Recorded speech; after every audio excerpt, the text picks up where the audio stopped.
GPS నన్ను ఎక్కడికి తీసుకెళ్తుంది?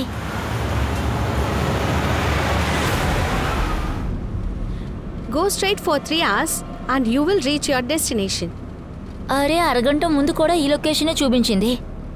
ఇప్పుడు మళ్ళీ 3 గంటలు అంటుందేంటి?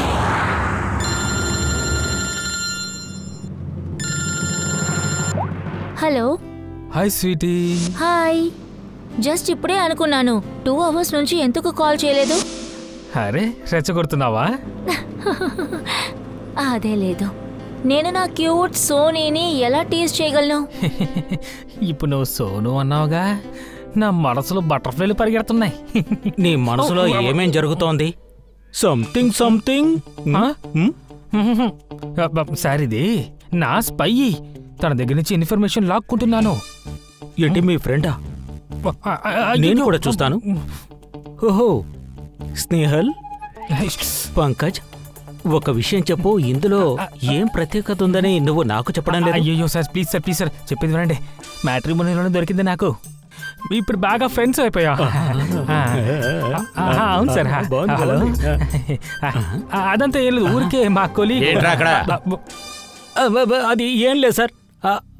పంకజ్ కు ఒక ఇంపార్టెంట్ కాల్ వచ్చింది సార్. పంకజ్ కి ఇంపార్టెంట్ ఫోన్ వచ్చిందా? అవును. సరే, నువ్వు అక్కడేం చేస్తున్నావు? నువ్వు ఇలా రా. నీకు నేను ఒక ఇంపార్టెంట్ పని చెప్పాను, ఏమైంది? ఒక్క నిమిషం. హలో బేబీ, ఒక ముఖ్యమైన పని వచ్చింది. సరే గాని నువ్వు ఇంకా అక్కడికి చేరలేదా? హోటలా? నేనింకా పూనాకే రీచ్ అవ్వలేదు, ఇంతలో హోటల్ అంటావేంటి? ఏంటి, నువ్వు కరెక్ట్ టైంకి బయలుదేరావు? అది కరెక్టే, కానీ జీపీఎస్ ఎక్కడికి తీసుకెళ్తుందో నాకు అసలు తెలియటం లేదు. మనుషులు కూడా లేరు. ఎందుకు ఆ రూట్ తీసుకుని వెళ్తున్నావు? స్ట్రైట్ గా హైవేలో వెళ్ళొచ్చు కదా. నేను హైవేనే అనుకున్నాను, కానీ జీపీఎస్ అక్కడ ట్రాఫిక్ అని చూపించింది. సో ఈ దారి తీసుకున్నాను. బాగా ఇరుక్కున్నాను. అయ్యో, సరే అయితే ఒక పని చెయ్యి. రోడ్ సైడ్ లో ఎవరినో ఉంటే నువ్వు వాళ్ళ దగ్గర దారి అడుగు. సరే, నేను అడుగుతాను, కానీ నువ్వు కాస్త హోల్డ్ లో ఉండు.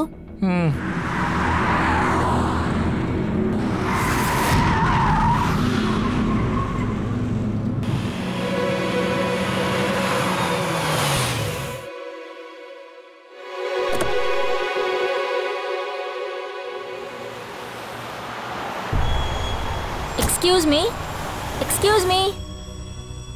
నాకు ఒక చిన్న డౌట్. ఈ రోడ్ హైవే కనెక్ట్ అవుతుందా లేదా? Hello sir. ఏమైంది పంకజ్? నేహల్,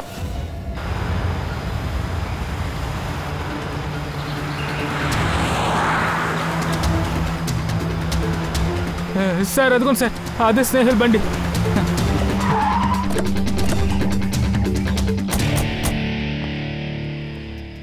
సార్, మీరు సిఐడి? Sir inspector Mahesh. పక్క స్టేషన్ నుంచే వచ్చాను. ఏదైనా తెలిసిందా? ఏం తెలియలేదు సార్, కానీ బండి పక్కనే రోడ్డు మీద ఈ మొబైల్ పడుంది సార్. సార్, స్నేహల్ది సార్. 2 ముక్కలైపోయింది. ఏదైనా బండి కింద పడి ఉంటుందేమో. సార్, ఒకవేళ ఆ క్రిమినల్ ఏదైనా బండిలో వచ్చుంటాడు, తర్వాత స్నేహాల్ని ఆ బండిలో తీసుకువెళ్ళుంటారు. సార్, వాళ్ళెవరో గానీ నా చేతికి చిక్కితే అస్సలు వదిలిపెట్టండి సార్. పంకజ్, స్నేహల్కి ఎవరితోనైనా శత్రుత్వం ఉందా? సార్, తను చాలా బామ్మల అమ్మాయి సార్. తనకి ఎవరితోనూ ఏ గొడవలు లేవు. ఓకే, త్వరలోనే కనిపెట్టచ్చు. ఇది స్నేహల్ బ్యాగ్, పర్స్, ల్యాప్టాప్ లాంటి కాస్ట్లీ విషయాలన్నీ బండిలోనే ఉన్నాయి. సార్, ఈ సంభవం దోపిడీ చేయడానికి జరుగుండదు. నాకు ఒక విషయం అర్థం కావట్లేదు. ఈ స్నేహల్ పూణే వెళుతోందంటే తను ఈ దారిలో ఎందుకు రావాలి? ఈ రోడ్డు పూణేకి వెళ్ళదుగా. సార్, జీపీఎస్ ఇలాగే చూపించిందంట, అందుకే తను ఈ దారిలో వచ్చింది. జీపీఎస్ తప్పుడు రూట్ని చూపించిందా? అదెలా జరుగుతుంది? సార్, యాక్చువల్గా ఏం జరిగిందంటే జీపీఎస్ హైవేలో ట్రాఫిక్ ఉందో చూపించిందంట, అందుకే ఇది షార్ట్ కట్ అనుకుని తను ఇటువైపు వచ్చిందంట. ఓ, అలా అయితే స్నేహల్ ఏదో ఒక ట్రాప్లో ఇరుక్కున్నట్టుంది. తారిక ఏమైనా దొరికిందా? ఏమీ దొరకలా. ఏదో దొరుకుతుంది నమ్మకం కూడా లేదు. ఏ, ఎందుకు అలా అంటున్నావు? నీకు ఈ వెహికల్లో ఏదో డిఫరెంట్ అయిన వాసన వస్తుందా? అవును, అది కెమికల్ లాంటి ఏదో ఒక స్మెల్. ఎగ్జాక్ట్లీ, కెమికలే. హంతకుడు బయలుదేరే ముందు ఈ వెహికల్ ని మొత్తం క్లీన్ చేశాడు. జింబో గ్లోక్సిన్ అనే కెమికల్ ని యూజ్ చేశాడు. ఇక మనకి ఎలాంటి ఫింగర్ ప్రింట్స్ ఉండవు, DNA కూడా దొరకదు. ఏదో ఒక ప్రొఫెషనల్లే ఆడుంటాడు. సార్ ఆ క్రిమినల్ ప్రొఫెషనల్ అయితే తనని పట్టుకోవడం చాలా లేట్ అవుతుంది కదా. పంకజ్, నువ్వు కాసేపు ఏం చెప్పాలంటే స్నేగల్ నీ ఫ్రెండ్ అని సిఐడిలా ఆలోచించు. Right sir. స్నేహల్ వాళ్ళ తల్లిదండ్రులు. ఆంటీ బాబు పంకజ్, ఏదైనా తెలిసిందా? ఆంటీ మీరు బాధపడకండి. సారు అలాగే మా పూర్తి టీం ఇక్కడ వచ్చింది, మీరు దిగులు పడకండి. బాబు తను ఇంటి నుంచి బయలుదేరినప్పుడు సంతోషంగా బయలుదేరింది. జాబ్ ఇంటర్వ్యూ కోసం వెళ్ళింది. నేను తనతో చెప్పి పంపించాను, పూణే వెళ్ళాలంటే ట్రైన్లో వెళ్ళు అని. కానీ నేను చెప్పినట్టు తను వినలేదు. అయితే స్నేగల్ పూణేకు వెళుతున్నారంటే ఈ విషయం ఎవరెవరికి తెలుసు? ఇంట్లో ఉన్న మాకు తెలుసు, తర్వాత వాళ్ళ ఫ్రెండ్స్కి తెలుసు. పూణేలో ఆవిడ ఏ కంపెనీకి వెళుతున్నారో తెలుసుకోవచ్చా? Okay tech. అక్కడి నుంచి రోహిత్ అని ఎవరో కాల్ చేశారు. రోహిత్. అలా అయితే మీతో పాటు రోహిత్ కూడా ఈ విషయం తెలుసు, స్నేగల్ పూణే వస్తోందని.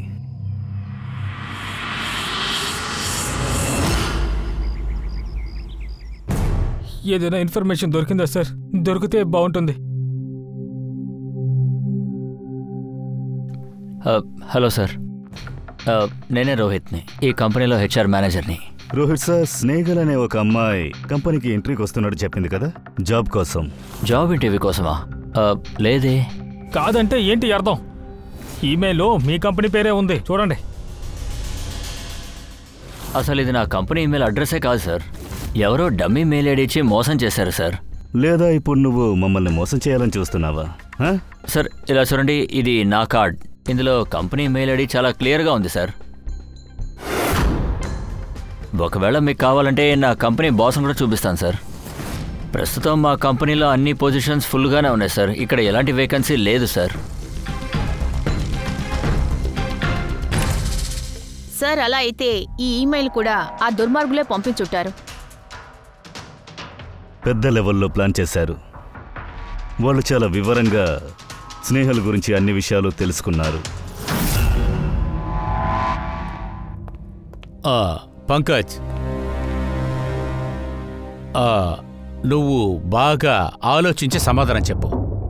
స్నేహల్కి ఎవరితోనన్నా విరోధం అనేది ఉందా? లేదు సార్. కాదు కాదు, బాగా ఆలోచించి చెప్పు. తను ఎవరితోనన్నా ఎప్పుడైనా గొడవ పెట్టుకున్నాను నీతో చెప్పిందా? బాగా ఆలోచించు. ఇలా చూడు పంకజ్, జీవితంలో ఎవరితోనూ గొడవ పడని వ్యక్తి అంటూ ఎవరూ ఉండరు, ఇది నిజం. ఏంటి చెప్పు, పర్వాలేదు, చిన్న చిన్న గొడవలు ఎవరికైనా జరుగుతాయి. ఏంటి సార్, తన ఫ్రెండ్స్తో చిన్న చిన్న గొడవలు జరుగుండొచ్చు సార్, కానీ ఏది పెద్ద విషయం అవ్వలేదుగా. తనని తీసుకువెళ్ళంతగా. అలాగే సార్, స్నేహల్ ఇంటికి ఏ కిడ్నాపర్ ఫోన్ చేయలేదు డబ్బు కోసం. సార్, తను మిడిల్ క్లాస్ ఫ్యామిలీకి చెందిన అమ్మాయి. ఎవరైనా డబ్బులు అడిగినా కూడా వాళ్ళు అస్సలు ఇవ్వలేదు సార్. పంకజ్, నువ్వే కదా చెప్పావు GPS తనకి తప్పైన రూట్ చూపించిందని. GPSఏ కదా తనకి చెప్పింది ఎక్స్ప్రెస్ వేలో చాలా ట్రాఫిక్ ఉందని. అది నిజమేగా? కానీ సార్, ట్రాఫిక్ పోలీసులు చెప్పారు హైవే మీద ఎప్పుడు ట్రాఫిక్ జామ్ జరగదు. అదే నేను చెప్తున్నాను. అలాగైతే GPS తప్పైన ఇన్ఫర్మేషన్ ఇచ్చింది. సార్, GPS ఎలా సార్ తప్పుడు ఇన్ఫర్మేషన్ ఇవ్వగలుగుతుంది? పైగా ఇప్పుడు అందరూ GPS నే కదా సార్ యూజ్ చేస్తున్నారు. ప్రాబ్లం GPSలో కాదు. ప్రాబ్లం ఏంటంటే ఎలా ఈ మధ్య ల్యాప్టాప్, మొబైల్ ఫోన్ హ్యాక్స్ అవుతున్నాయో అదే విధంగా GPS కూడా హ్యాక్ చేయగలం. ఖచ్చితంగా చేయొచ్చు. కానీ ఒక క్రిమినల్ ఆ లెవెల్కి ప్లాన్ చేస్తాడా ఏంటి? కానీ GPSని హ్యాక్ చేయడం అనేది సాధారణ విషయమే. సో దాదాపు 6-7 నెలలుగా ఇంకొంతమంది బాధితులున్నారు. వాళ్ళు కూడా స్నేహంలాగా కనిపించకుండా పోయారు. వీళ్ళందరినీ కూడా బండిలోంచే కిడ్నాప్ చేశారు. వాళ్ళు ఈ కెమికల్ని కూడా బండిలోంచి యూజ్ చేశారు. ఉన్న ఎవిడెన్స్ని మొత్తం నాశనం చేయాలని చూశారు. ఓ మై గాడ్, ఏమైంది సార్? కనపడకుండా పోయిన ఎవరు ప్రాణాలతో దొరకలేదు.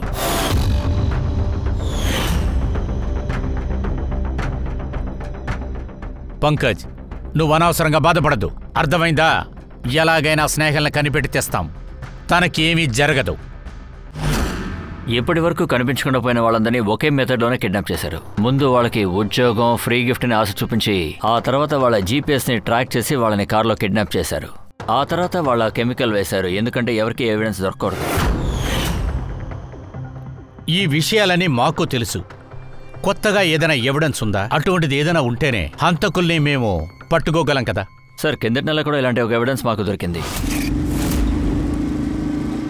సార్ ఇక్కడే ఆపండి.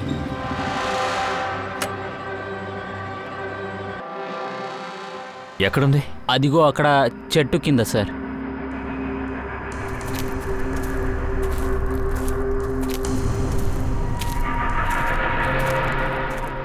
ఏమైంది? పద వెళ్దాం.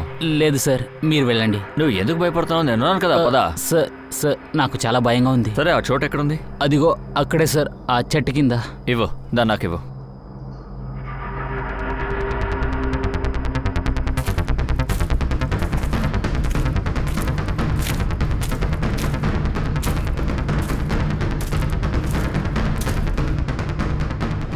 ఇదిగో ఇక్కడేనా?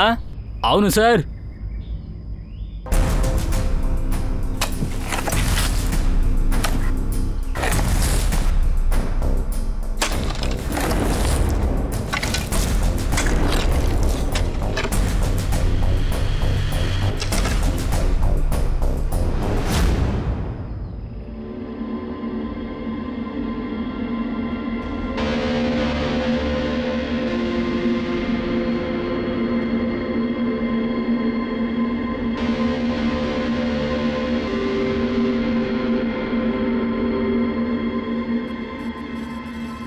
కనిపించకుండా పోయిన ఒకళ్ళ బాడీ మాత్రం మొత్తం యాసిడ్తో తగలబెట్టారు. అదలా మీకు తెలుసు? చనిపోయింది వీళ్ళలో ఎవరో ఒకలేనని ఇంకెవరో అయ్యుండొచ్చు కదా. డెంటల్ రికార్డ్తో దాన్ని కన్ఫర్మ్ చేసుకున్నాం. ఆ బాడీ విక్టిమ్ నంబర్ 2 రీచా. సరే, మిగతా వాళ్ళు కనపడకుండా పోయే వాళ్ళ గురించి? లేదు సార్, వాళ్ళ గురించి ఏమీ తెలియలేదు. రీచా విషయంలో జరిగిన సంఘటన దాన్ని బట్టి చూస్తుంటే ఇప్పటివరకు ఎవరు ప్రాణాలతో లేరనిపిస్తుంది. సార్, అలా అయితే స్నేహల్ ప్రాణాలతో ఉండదా? పంకజ్, ఏదైనా జరిగిందా? పంకజ్, ఫ్రెడీ, వాడిని కొంచెం బయటికి తీసుకెళ్ళు. పంకజ్, ఇలా రా. సార్, ఒకవేళ ఇదేమైనా సీరియల్ కిల్లర్ చేసిన పని అయి ఉంటుంది. ఒకవేళ లేదు పూర్వి, ఇది సీరియల్ కిల్లర్ చేసే పనిలా కనపడతలేదు. ఎందుకంటే ఏ సీరియల్ కిల్లర్కైనా ఒక ప్యాటర్న్ అనేది ఉంటుంది. ఏదో ఒక ప్యాటర్న్, హత్య చేయటానికి, ప్రాణాలు తీయటానికి. నాకు ఇదంతా చూస్తుంటే సీరియల్ కిల్లర్ చేసినట్లుగా లేదు. అలా చూడు, వాడికి ఎవరైనా సరే చేతికి దొరికిన వాళ్ళందరినీ చంపాడు. అది అమ్మాయి అయినా సరే, పెద్దవాళ్ళైనా సరే, లేకపోతే మగాడైనా చంపేస్తున్నాడు. ఇదిగో వీడి స్టూడెంట్, ఇదిగో వీడు కూడా స్టూడెంటే. వయసు తేడా లేకుండా చంపుతున్నాడు. ఇది ఖచ్చితంగా వేరే ఎవరో. ఇదిగో ఇక్కడ చూడు, ఈ అమ్మాయి నటాషా. అరే, నటాషాకి ఇటువంటి విషయం జరిగేటప్పుడు తనతో ఒక బాయ్ ఫ్రెండ్ ఉన్నట్లుగా చెప్తున్నారే. వాడి పేరు కూడా కుల్దీప్ అని వేసున్నారు. అవును సార్, నేను ఒక 2-3 సార్లు ఎంక్వైరీ చేశాను. సరే, తర్వాత? కానీ ఎలాంటి ఇన్ఫర్మేషన్ దొరకలేదు. కుల్దీప్, నా తప్పే సార్. ఆ రోజు నటాషాని ఒంటరిగా నేను కారులో పంపించుండకూడదు. జరిగిన విషయాన్ని ముందు నుంచి చెప్పు, స్పష్టంగా అర్థమయ్యేలా. సార్, నటాషా ఎంఐబి కంపెనీలో టైపిస్ట్గా పనిచేసింది. సడన్గా ఒకరోజు పెద్ద కంపెనీ నుంచి ఒక ఆఫర్ ఆ అమ్మాయికి వచ్చింది. ఒక నిమిషం ఉండండి.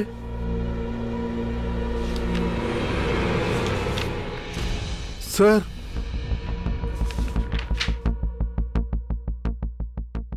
ముందు చేసిన ఉద్యోగంలో శాలరీ ఎంత?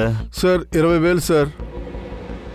కానీ ఈ ఉద్యోగంలో ₹1,00,000 శాలరీ ఇస్తానని చెబుతున్నారు. అది నీకు విచిత్రంగా అనిపించలేదా? హఠాత్తుగా ఎవరైనా ఇంత పెద్ద జీతం ఇస్తున్నారని? మేము అదే అనుకున్నాం సార్. కానీ నేనేమనుకున్నానంటే ఇది మా అదృష్టం అని అనుకున్నా. నేను కారులోనే ఇంటర్వ్యూకి తీసుకెళ్లాను. ఇంటర్వ్యూకి వెళ్లే దారిలో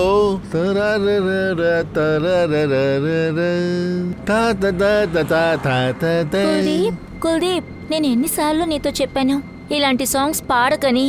నేను వినలేకపోతున్నాను. పాట అంటావేంటి నువ్వు? నేను హమ్మింగే కదా చేశాను. సరే, ఇప్పుడు ఏ రూట్లో వెళ్తున్నానో అది మర్చిపోయాను నేను.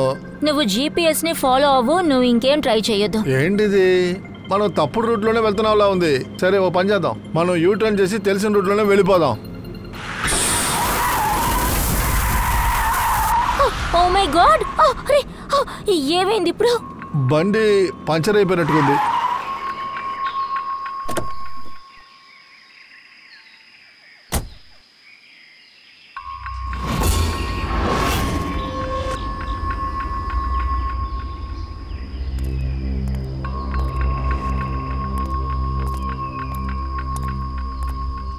ఓ నో, 2 టైర్లు పంచర్ అయిపోయాయి. ఒకటైనా పంచర్ వేసి ఉండొచ్చు. సరే మనం ఇప్పుడు ఏం చేయాలి? ఇక్కడ టాక్సీ ఆటో ఏమీ దొరకవుగా. ఒక నిమిషం. ఈ పక్కన ఎక్కడైనా మెకానిక్ ఉన్నారా? ఇక్కడి నుంచి 2 కిలోమీటర్ ముందు వెళ్తే ఉంటది. ఏమైంది, పంచర్ అయిందా? అవునండి, కాస్త నన్ను డ్రాప్ చేస్తారా? డ్రాప్ చేస్తాను, కానీ 50 రూపాయలు అవుతుంది. ఖచ్చితంగా ఇస్తాను, రండి. కుల్దీప్ ఏంటి ఒంటరిగా వదిలేసి వెళ్తున్నావు? ఒక్క సెకండ్ లో వెళ్ళి వచ్చేస్తాను, ఇక్కడే ఉండు. నేను నమ్మని చూడు, నన్ను అనాలి. లవ్ యూ రా. ఒక 10 నిమిషాలు ఇక్కడ ఉండు, నేను ఒంటరిగా ఉండకు, లోపలే ఉండు, నేను వచ్చేస్తాను. పదండి. నన్ను ఒంటరిగా వదిలి వెళ్ళొద్దని అప్పుడే చెప్పింది సార్, కానీ నేనే పిచ్చోళ్ళ పనిచేశాను సార్. సరే, అలాగే మెకానిక్ని పిలుచుకుని నువ్వు వెళ్ళినప్పుడు నటాషా అక్కడ లేదు కదా? అవును సార్. సార్, ఖచ్చితంగా బైక్ వాడు కూడా సంబంధం ఉండే ఉంటుంది. ఉండొచ్చు. నువ్వు ఆ బైకర్ మొహాన్ని బాగా గమనించావా? లేదు సార్, వాడు హెల్మెట్ వేసుకున్నాడు. ఆ బైక్ నంబర్ గుర్తుందా? లేదు సార్, నేను ఇంటర్వ్యూకి తీసుకెళ్ళాలి సరైన టైంలో అనుకున్నాను, లేట్ అవ్వకూడదు అనుకున్నాను సార్. సరే, ఆ నటాషా ఏదైనా డైరీ లాంటిది రాస్తుందా? నేను అడిగేది ఏంటంటే రోజు జరిగే విషయాల్ని, లేదంటే మీటింగ్కి సంబంధించిన షెడ్యూల్. డైరీ లేదు, కానీ ల్యాప్టాప్ ఉంది, అందులో ముఖ్యమైన ఇన్ఫర్మేషన్ రాస్తూ ఉంటుంది సార్. ఇవ్వండి. దీన్ని ఓపెన్ చేయి. పాస్వర్డ్ 20/04/1987. ఈవిడే నతాషానా? అవును సార్. ఈ సంఘటన జరిగింది మార్చి 6వ తారీఖున. ఈ సంఘటన జరగడానికి ముందు తను ఎక్కడుందో చూడు. తన షెడ్యూల్ని చెక్ చేయి.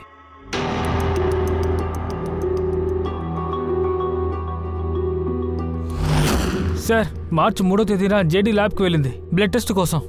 సరే, దానికి? సార్, ఒక వారానికి ముందు స్నేహితులు కూడా అక్కడికే వెళ్ళింది, జేడీ ల్యాబ్కి. ఎంత బోరింగ్ సినిమాకి తీసుకెళ్ళదు తెలుసా? ఒకే తలకాయ పోటు. అరే, నువ్వు చెప్పినట్టుగా ఏం అంత బోరింగ్ కాదు. సినిమా అంత బోరింగ్. నాకు బాగా ఆకలిగా ఉంది, అక్కడికి వెళ్ళి మనం తిందామా? అయ్యో వద్దు, నాకే వద్దు, కావాలంటే నువ్వు తిను. నేను 12 hours ఫాస్టింగ్ చేయాలి. ఈ రోజు నాకు బ్లడ్ టెస్ట్ ఉంది. బ్లడ్ టెస్టా? ఏమైంది? Relax, just blood test, normal routine checkup. అలాగా? నేను చాలా భయపడిపోయాను తెలుసా? సర్లే, బ్లడ్ టెస్ట్ అనగానే భయపడ్డావా? నాకేమైనా అయితే నువ్వేం చేస్తావు? అప్పుడు ఇంకొకది వచ్చేస్తుంది కదా. ఏంటి ఇంకొకదా? అందరూ నన్ను చూస్తున్నారు, ఎగతాళిగా ఉంటుంది. ప్లీజ్ ప్లీజ్ ప్లీజ్ నన్ను వదిలే, కొట్టకు. సార్, మన అనుమానమే నిజమైంది. అన్ని విక్టిమ్స్ కనిపించకుండా పోయిన కొన్ని రోజుల క్రితం బ్లడ్ టెస్ట్ చేశారు, అదే జేడీ ల్యాబ్లో. జేడీ ల్యాబ్సా? ఎలాగో ఒక లింక్ దొరికిందిగా. అలాగే సార్, ఎవరెవరినైతే సెలెక్ట్ చేశారో వాళ్ళందరికీ ఈమెయిల్ కూడా వచ్చింది టెస్ట్కు కొన్ని రోజుల ముందు. ఎటువంటి మెయిల్? సార్, ఈమెయిల్లో ఏమని రాసుందంటే అన్ని టెస్టుల్లోనూ 500కి చెయ్యొచ్చు అని రాసుంది. సార్, ఇలాంటి ఈమెయిల్స్ స్నేహితులు కూడా వచ్చింది. ఏంటి? 500కి ఈ మధ్య 1-2 టెస్ట్ తీయటమే చాలా కష్టం. బాస్, కొంచెం చూపించండి. ఇలా చూడు.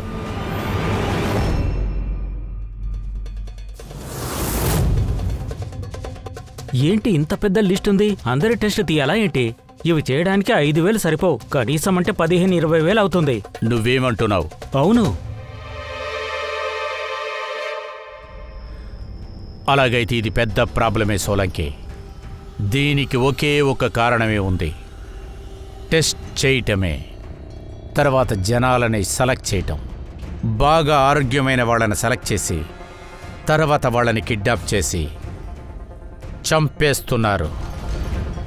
కానీ ఇది ఎందుకోసం, ఎందుకని చంపుతున్నారు?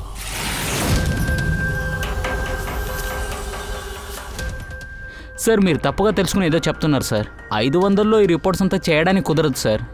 అదే నేను చెప్తున్నాను, వెంటనే ఇన్ని టెస్టులు ఎలా చెయ్యగలరు అని. ఈ ల్యాబ్ ఇంత దయ చూపిస్తోందేంటి? అది ఇంత తక్కువ రేట్లో ఇన్ని టెస్టులు తీయొచ్చని. సార్, మేము ఇలాంటి మెయిల్ పంపించలేదు సార్. అలాగా? సరే, అవన్నీ వదిలే. నిజం ఇక్కడే చెప్తావా లేదా వేరే ఏదైనా టెస్ట్ తీయాలా? ఒక్క నిమిషం సార్, మీరు ఎలాంటి ఆధారం లేకుండా ఇక్కడికొచ్చి మమ్మల్ని భయపెట్టలేరు. మీరు ఎవరి పేరైతే చెప్తున్నారో వాళ్ళెవరూ మా ల్యాబ్కి రానేలేదు. ఇలా చూడండి, ఇదే మా రికార్డ్స్. వాళ్ళు రాలేదని మాకు తెలుసు, కానీ ఈ ల్యాబ్ నుంచే హోమ్ టెక్నీషియన్స్ వాళ్ళ ఇంటికే వచ్చారు బ్లడ్ శాంపుల్ తీసుకోవడానికి. అందరినీ పిలవండి. ఈ లిస్టు చూసి చెప్పండి, మీలో ఎవరు వీళ్ళింటికి వెళ్లారు బ్లడ్ శాంపిల్ తీయడం కోసం?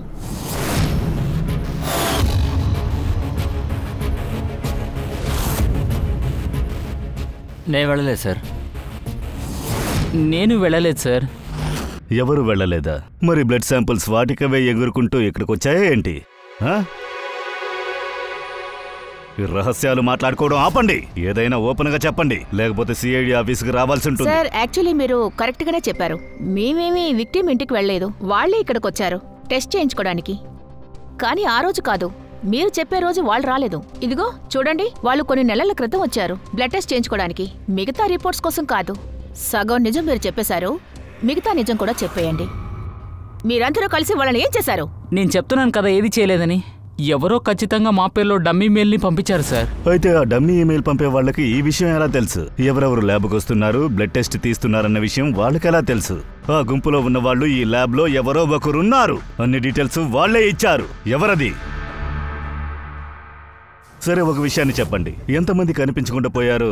వాళ్ళందరి బ్లడ్ రిపోర్ట్స్ కూడా వచ్చేసాయి కదా. అందులో ఏదైనా కామన్ విషయం ఉందా? అంటే ఏదైనా ఒక వ్యాధి లేక సేమ్ బ్లడ్ గ్రూప్ ఉందా? లేదు సార్, ఇందులో ఏది కామన్ లేదు. అందరి బ్లడ్ గ్రూప్లు వేర్వేరుగా ఉన్నాయి. వాళ్ళకి ఎలాంటి వ్యాధి లేదు. అయితే అందరూ ఆరోగ్యంగానే ఉన్నారు. పూర్వి, పంకజ్, వీళ్ళందరినీ బండెక్కించండి, ఆఫీసుకు తీసుకెళ్ళండి. కానీ నేనేం చేయలేదు సార్. సార్ నేను నిజమే చెప్తున్నాను సార్. నేను నేరస్తుడిని సార్. నేనేమి చేయలేదు సార్.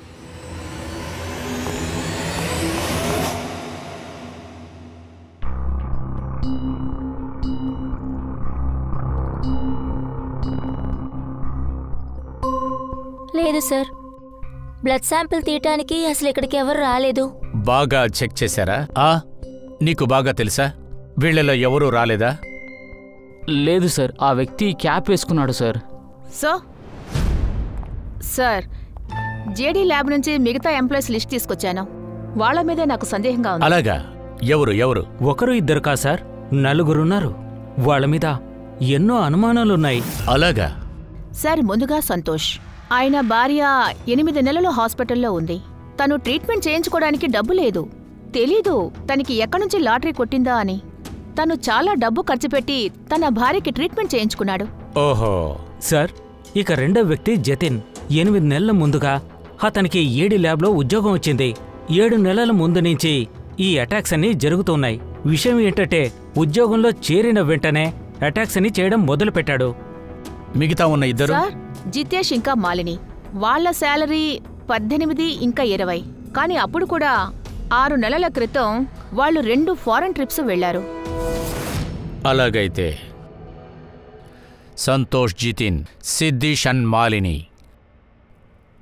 అలాగైతే మనం మళ్ళీ జేడీ ల్యాబ్కి వెళ్ళి తీరాలి. అవును, నేను యూరోప్కి ఎంజాయ్ చేయడానికి వెళ్ళాను.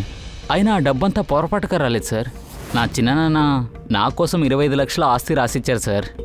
మరి మాలిని మేడం, మీరు యూరోప్ వెళ్ళారుగా, మీకేదైనా వీల్నామా రాశారా ఏంటి? లేదు సార్, యాక్చువల్లీ నేను జితేష్తో పాటే వెళ్ళాను. జితేష్తో పాటా? సార్ మాలిని నేను ఒకరికొకరు ఇష్టపడుతున్నాం సార్. ఓ, లవ్ స్టోరీ. అవును, నా భార్యకి నేను ట్రీట్మెంట్ ఇచ్చాను, కానీ తప్పుడు పనేమీ చేయలేదు. తన నగలు అమ్మేశాను. అంతకు మించి నా ఇంటిని తాకట్టు పెట్టాను. మీకు అవసరమైతే ఆ డాక్యుమెంట్స్ అన్ని మీకు చూపిస్తాను సార్.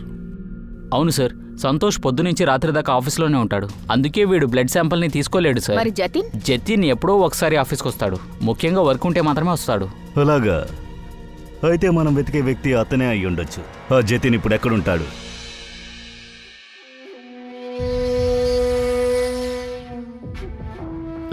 నేను నిజం చెప్తున్నాను సార్. నేను ఎవరి దగ్గర ఏది చెప్పను sir.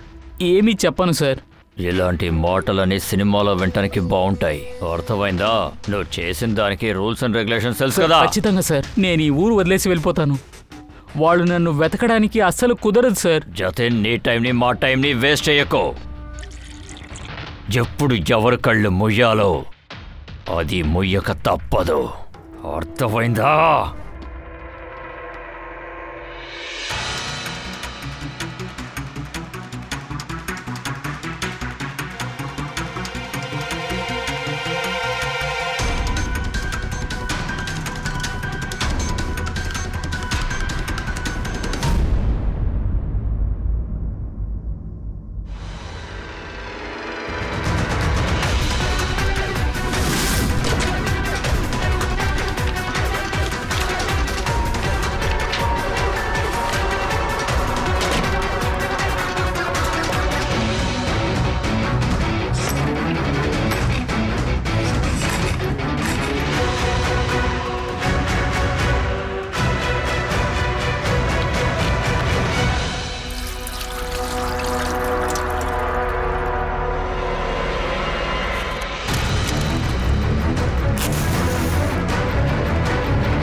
Jatin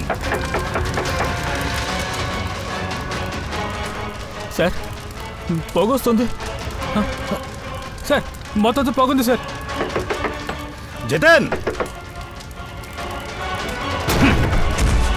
Jatin oh no Jatin Jatin ఏమైంది? ఎవరిలా చేశారు? ఎవరు చేసింది? నువ్వెవరి కోసం పనిచేస్తున్నావు చెప్పు. ఆ కళ్ళు అన్ని విషయాల్ని చూస్తుంది.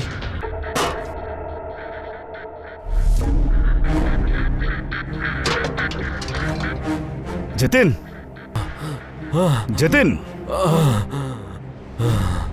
జతిన్ జతిన్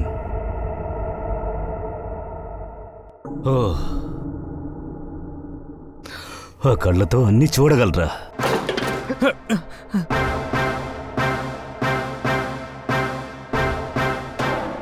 అయ్యా సార్,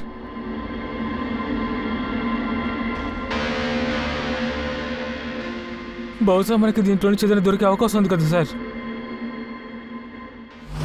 బాస్, లేకరిన్ జల్కరిన్ అనే వాటి వల్లే ఇతను చనిపోయాడు. ఓ మై గాడ్, అలాగా? అది బాగా అపాయకరమైన విషయం కదా. అది ఒక మనిషి శరీరంలోకి వెళ్ళిందంటే తర్వాత 5 మినిట్స్లో ప్రాణాలు పోతాయి కదా. అవును సార్, చాలా డేంజర్ అయిన విషయం. ఈ విషయాన్ని చాలా రహస్యమైన పద్ధతిలో దాచి ఉంచబడింది. ఇతనికి సంబంధించి ఈ ఉంగరంలో దాచారు బాస్. చూడండి, ఈ ఉంగరంలోనే దాన్ని భద్రపరిచారు. ఇదిగో.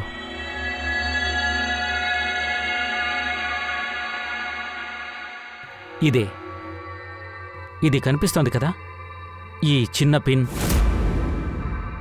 ఇందులోనే ఆ పూర్తి విషయమంతా ఉంది. ఇకపోతే ఇది ఈ ఉంగరానికి ఫిక్స్ అయింది బాస్. ఈ ఉంగరాన్ని ఇలాగే తిప్పుతూ ఉంటే ఇదిగో ఈ నీడిల్ ఇలా బయటకొస్తుంది. ఈ విధంగా ఎప్పుడు ఆ పిన్ ఒకరి వేలుపైన పడుతుందో జస్ట్ ఫ్యూ సెకండ్స్లో బాడీ మొత్తం స్ప్రెడ్ అవుతుంది సార్. అన్నట్టు సార్, జతిన్ తనకు తాను ఎందుకు చనిపోతాడు? ఫ్రెడీ జతిన్ దొరికిపోతాడని భయపడ్డాడు. కానీ ఒక విషయం నిజమే, జతిన్ తన బాస్ కోసం ఎవరి దగ్గర పనిచేశాడో వాణ్ణి చూసి వీడు భయపడ్డాడు. మనం వాణ్ణి కనిపెడుతున్నామని వాడికి అర్థమైపోయింది. అందువలన వాడు భయపడి ఇటువంటి తప్పు చేశాడు. లేకపోతే వీడి ద్వారా వాళ్ళ బాసును పట్టుకుంటే మనం, అర్థమైందా? ఈ విషయం ఉత్తి కిడ్నాపర్, సీరియల్ కిల్లర్ చేసే పని మాత్రం కాదు. దీని వెనక పెద్ద రహస్యమే ఉంది. ఆ రహస్యం ఏంటనేది మనం కనిపెట్టాలి. ఇందులో ఒక పెద్ద గ్యాంగే ఇన్వాల్వ్ అయింది. వాళ్ళు ఎవరు? ఆ గ్యాంగ్కి సంబంధించిన ఒకే ఒక గుర్తు, కన్ను. సార్ సార్, ల్యాప్టాప్లో ఏమీ లేదు. అన్ని ఫైల్స్ డిలీట్ అయ్యాయి. ఆటో డెలిషన్ చేశారు. తర్వాత hard disk? Sir, hard disk damage అయింది సార్, కానీ మా వీలైనంత రికవర్ చేశాం సార్. ఇదే సార్. అరే, ఈ లిస్టులో 100 మందికి పైన ఉన్నారే. సార్, స్నేహితులతో పాటు ఎవరెవరైతే కనిపించకుండా పోయారో వాళ్ళందరి లిస్ట్ ఇందులో ఉంది సార్. ఆ తర్వాత వాళ్ళెవ్వరికీ ఏ జబ్బు లేదు. ఖచ్చితంగా ఈ లిస్టుని జతిన్ జేడీ ల్యాబ్ నుంచి దొంగతనం చేసుంటాడు. అది ఎవరై ఉంటారు? దీని వెనకుండి నడిపిస్తున్నది ఈ లిస్ట్లో నెక్స్ట్ చావుబోయేది ఎవరై ఉంటారో దాన్ని ఆపి తీరాలి. ఒక పని చేయండి, ఈ లిస్టులో ఎంతమంది ఉన్నారో వాళ్ళందరికీ మీరు కాల్ చేయండి. అందరినీ కూడా అలర్ట్ చేయండి. వాళ్లతో మీరు చెప్పండి మీ ప్రాణాలకి ప్రమాదమని.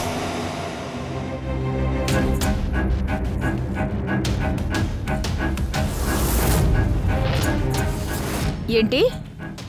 అదే కాదు, నేనేం తమాషా చేయడం లేదు. నేను సిఐడి నుంచి మాట్లాడుతున్నాను. మీ ప్రాణాలకి ప్రమాదం, అందువల్లే చెప్తున్నాను. నేను చెప్పేంత వరకు మీరు ఎవరు ఇల్లు వదిలి బయటికి వెళ్ళకండి. ఏమన్నావు? ఉద్యోగం కోసం రమ్మన్నారా? వెళ్ళొద్దు అలీషా.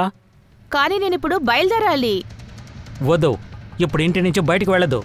అలీషా, హలో, నా మాట వినవు. హలో, అలీషా కరెక్టా? ఏమైంది ఫ్రెడీ? ఫ్రెడీ, నిన్నే అడుగుతున్నా, ఏమైంది? సార్ చెప్పు. అలీషా అనే ఒక అమ్మాయికి ఇంటర్వ్యూకి రమ్మని కాల్ వచ్చింది సార్. కానీ ఇప్పుడు ఫోన్ స్విచ్ ఆఫ్లో ఉంది సార్.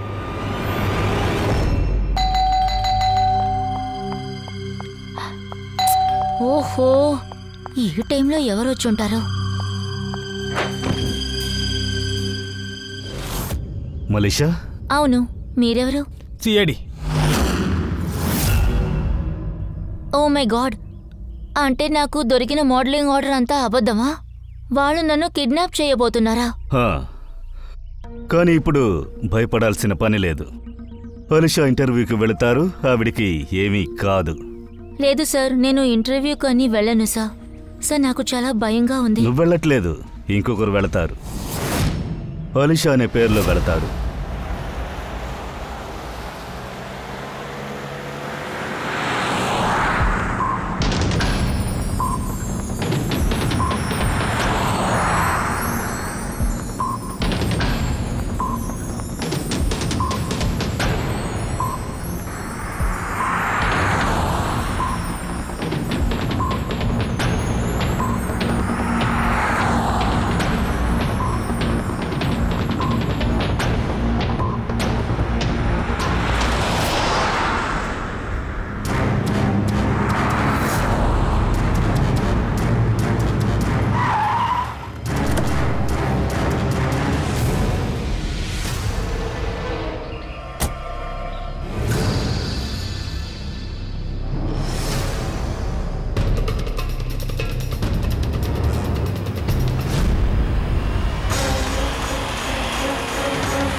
ఎక్స్క్యూజ్ మీ, యాక్చువల్లీ నేను దారి తప్పి ఇటు వచ్చేసాను.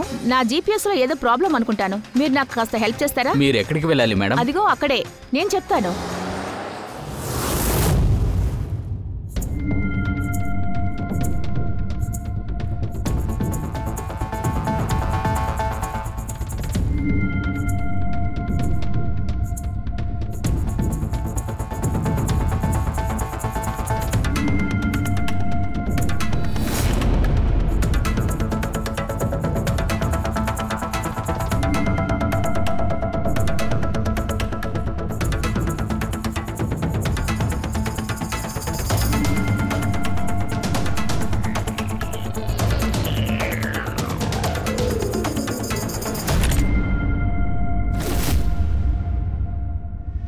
నువ్వేం చేసావు? అలుషాకు బదులుగా వేరెవరినో తీసుకొచ్చావు? అరే, ఇందులో నా తప్పేముంది? కారు అలుషాది, మొబైల్ కూడా అలుషేదే కదా. తన బ్లడ్ గ్రూప్ ఎక్కడుంది? నిన్ను బాస్ ఏం చేస్తారో చూడు.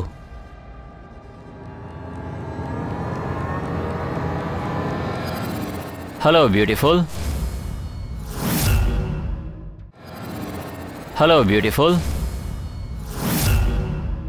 నా కోసమే వెతుకుతున్నావా? అదే నేను నీ దగ్గరికి వచ్చేసాను కదా. పదా, వదలు, వదలరా.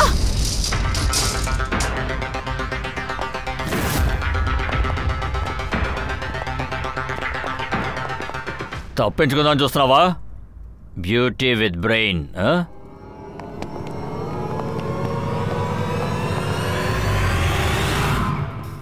ఏమైంది? ఏంటి బొద్దింగులు కొడుతున్నారా? నేను కరెక్ట్ టైంకి వచ్చాను. ముందు తన్ని బాగా చెక్ చేయి.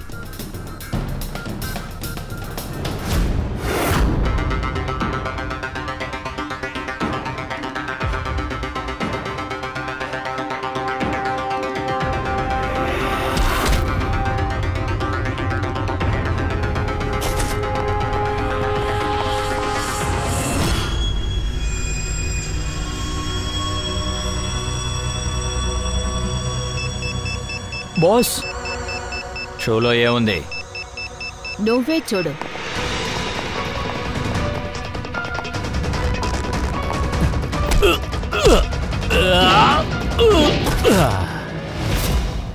విప్పు. ఎంతసేపు పడుతుంది?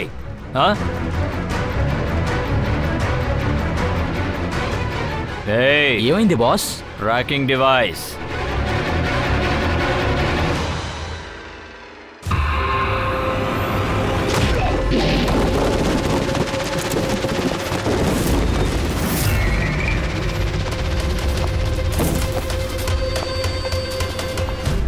తనని సరిగా చెక్ చేయకుండా లోపలికి పంపించావా?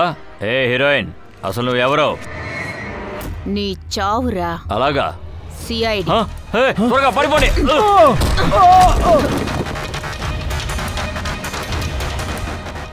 పూర్వి సార్, వాళ్ళు అటువైపు పారిపోయారు.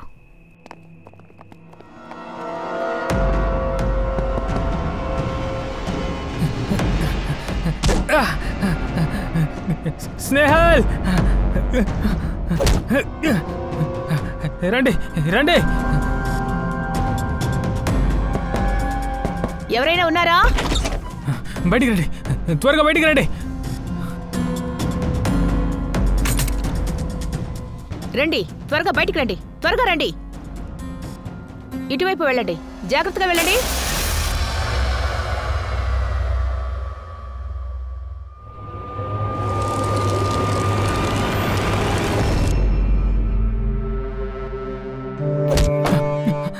స్నేహల్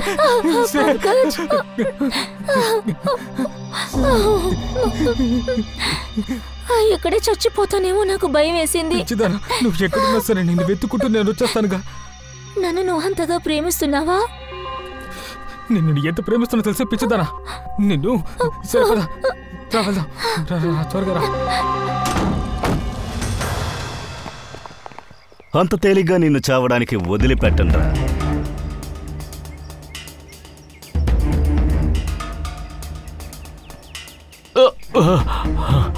ఇక్కడేం జరుగుతోంది? ఎవరు చెప్పి ఇవన్నీ చేస్తున్నావు? మేము ఎవరి కోసం పనిచేస్తున్నావో మీరు ఎప్పటికీ కనిపెట్టలేరు. ఆయన కళ్ళు మాత్రం మీరు చూడొచ్చు, కానీ ఆయన్ని మాత్రం ఎప్పుడు చూడలేరు. చూడడం కుదరదా? ఆహా, ఒంట్లో ఉన్న భాగాల కోసమే, లివర్, కిడ్నీ, అదేంటంటే ఈ మధ్య అన్నిటినీ ట్రాన్స్ప్లాంట్ చేస్తున్నారు కదా. ఏంటి, హ్యూమన్ ఆర్గన్స్ని వ్యాపారం చేస్తున్నారా? ఇదంతా ఒక బ్రతుకారా? జేడీ కాకుండా ఇంకా చాలా ల్యాబ్స్ ఉన్నాయి. అక్కడి నుంచి మేము డేటాబేస్ దొంగలించాం. అందులో హెల్దీగా ఎవరుంటారో వాళ్ళని సెలెక్ట్ చేసుకుంటాం. వాళ్ళ ఆర్గన్స్ని అమ్మేసి విదేశాల నుంచి మే కోట్ల రూపాయల డబ్బులు సంపాదించాం. విదేశాలంటే ఏ దేశం? ఏ దేశం అని అడిగాను. ప్రపంచంలో ఉన్న మిగతా దేశం వాళ్ళందరూ మా వెబ్సైట్ ద్వారా లోపలికి వస్తారు. అందులో మనుషుల శరీర భాగాలకి వేలంపాట పాడతారు. మా అకౌంట్లోకి డబ్బులు వచ్చేసాయంటే క్లయింట్ బ్లడ్ గ్రూప్లో ఉన్న మనుషుల్ని మేము వెతికి కనిపెడతాం. ఆ తర్వాత వాళ్ళకి 500కి టెస్ట్ తీసుకోవచ్చని మెసేజ్ పంపుతావు కదా. అలాగే కదా తెలుసుకుంటున్నారు కిడ్నీ, లివర్, గుండెను గురించి. మీ క్లయింట్స్తో ఎలా మ్యాచ్ అవుతుందో చూడడానికి. అవును సార్, సరిగ్గా చెప్పారు. మ్యాచ్ అయిన తర్వాత మేము వాళ్ళని ఇంటర్వ్యూ కోసం పిలుస్తాం. అది ఎలా అంటే ఒక స్పైడర్ ఈగని ఎలా తన వలలో పడేస్తుందో అలా. ఇన్ని చేసిన తర్వాత సిగ్గు లేకుండా నవ్వుతున్నావు. నువ్వు చేసిన తప్పుకి ఎలాంటి పశ్చాత్తాపం లేదు కదా. మిమ్మల్ని తలుచుకుంటే నాకు బాధగా ఉంది సిఐడి. నన్ను పట్టుకోవడం ద్వారా మీకు ఏం దొరుకుతుంది? పెద్దగా సాధించారా? మాలాంటి ఆర్గన్ గ్యాంగ్స్ని పట్టుకోవడం ఎలా అంటే సముద్రం నుంచి ఒక చెంబు నీళ్లు తీసుకున్నట్టు. అలాగా? సరే, నువ్వు ఒకటి చెప్పు. అదేంటంటే మీ నాన్న ఎవరు? నన్ను చంపేసేయండి. నాకు కావాల్సింది కూడా అదే, నన్ను చంపేసేయండి. ఒకవేళ నేను ప్రాణాలతో దొరికితే నా బాస్, అలాగే నా ఫ్రెండ్, నా రిలేటివ్స్, నా ఫ్యామిలీ అందరినీ చంపేస్తారు. వాడెవడు నీ బాసు? మీ గ్యాంగ్లో ఎంతమంది ఉన్నారు? ఎవరెవరికి షేర్ ఇస్తున్నారో చెప్పు. దానికి సమాధానం నా నోటి నుంచి ఎప్పుడు రాదు సార్.